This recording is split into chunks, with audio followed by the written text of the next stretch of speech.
Welcome to the bottom of the rabbit hole. Salute to all the Matrix University subscribers tuning in. You are appreciated.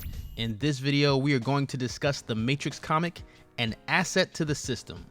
That means there will be spoilers ahead, and if this is your first time down here, or you simply want to know everything about the Matrix universe, be sure to like, subscribe, and hit the notification bell so you do not miss out on any yellow-pilled content.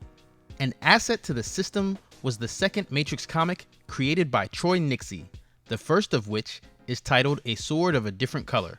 I'll leave a link in the description for anyone who might have missed it. Prior to that, Troy worked on both Batman, The Doom That Came to Gotham, and Batman the Gasworks. He wrote and drew Bart Simpson's Treehouse of Horror number 7, and also worked with Neil Gaiman on It's Only the End of the World Again.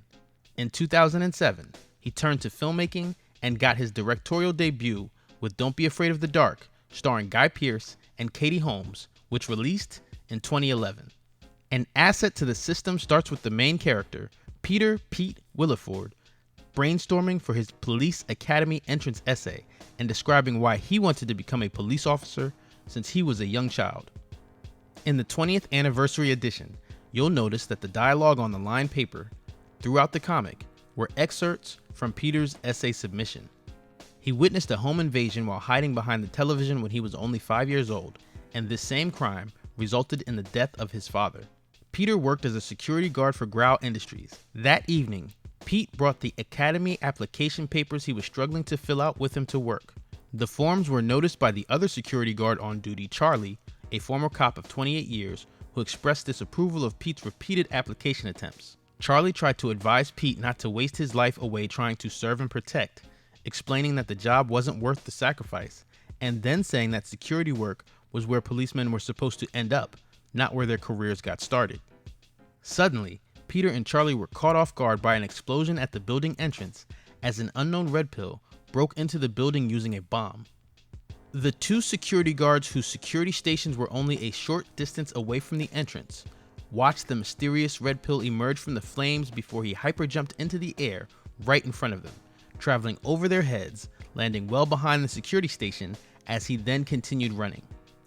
Confused by the defiance of physics they had just seen, Peter immediately turns to ask Charlie his opinion, only to witness his partner getting possessed by an agent. The agent materialized almost instantaneously, then ignored Pete altogether and immediately sprints off after the first intruder. Peter was stunned and frozen in a state of disbelief. While trying to convince himself that he and Charlie must have been drugged by the assailant, he was aware that the Charlie he knew would not have run after the man.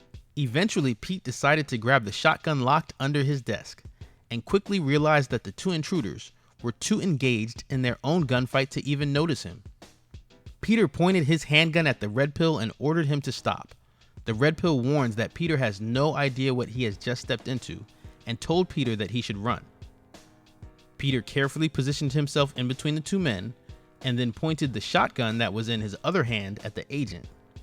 The agent attempted to assert jurisdictional authority over Pete and ordered Pete to stand down so that the agent could kill the red pill.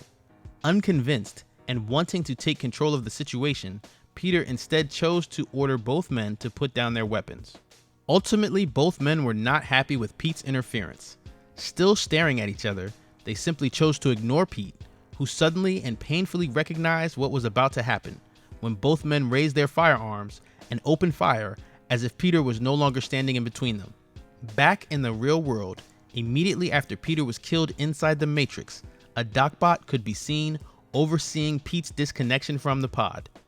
After being unplugged from his pod, Peter was then flushed into the liquefaction facilities.